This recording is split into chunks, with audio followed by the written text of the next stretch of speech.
د پاکستاني ملیشو ستره بېرحمي له یوې کوچنۍ افغاني ماشومې سره دغه ویډیو سره تر پایه پورې وګورئ او دغه غمجنه کیسه له نورو ملګرو سره هم شریکه کړئ. شاوخوا 8 ورځې وړاندې د یوې ناروغې ماشومې کائنات مور د ډیورنټ پر فرضي کرښه د تورخم دروازې ته ودرېده، خو د ویزې د نه لرلو له امله اجازه ورنه کړل شوه چې خپله ناروغه لور خپل پښتون پېښور ته د درملنې لپاره یوسي.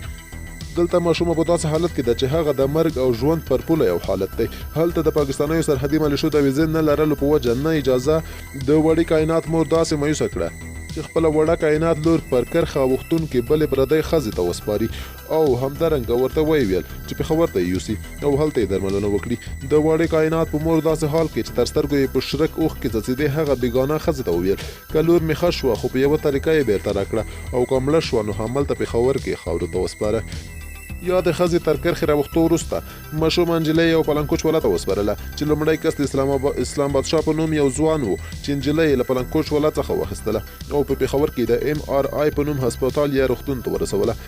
لومړی یې په خپل جیب کې د 8000 کلدار مرسته ورسره وکړه او بیا یې چې شخصي پیسې خلاصې شوې نو یې د نجلۍ عکس خواله رسنیو ته پورته کړ چې وروسته په دې پېښه د ټولې محکمې پښتانه خبر شول او له کائنات سره د همدردۍ او د هغې د درملنې د لګښت په موخه یې ډلې پښتانه روغتون ته ورغلل چې دا مهال وړه کائنات په هماغه MRI روغتون کې تر درملنې لاندې ده. د کوچنۍ کائنات د درملنې لپاره د پښتونخوا وطن د ګوټ څخه هسپتال ته د ورغلو خلکو په لکونو روپۍ ورټولې کړې څو چې د وړې کائنات درملنه پرې وکړي. پښتانو نه یوازې د همدغې یوې کائنات ژوند ژغورلی دی بلکې په میلیونونو پښتنو افغانانو کې لا هم د داسې زرګونو وړو کائناتو د ژوند ژغورنې او همدردۍ اجتماعي حس ژوندی دی.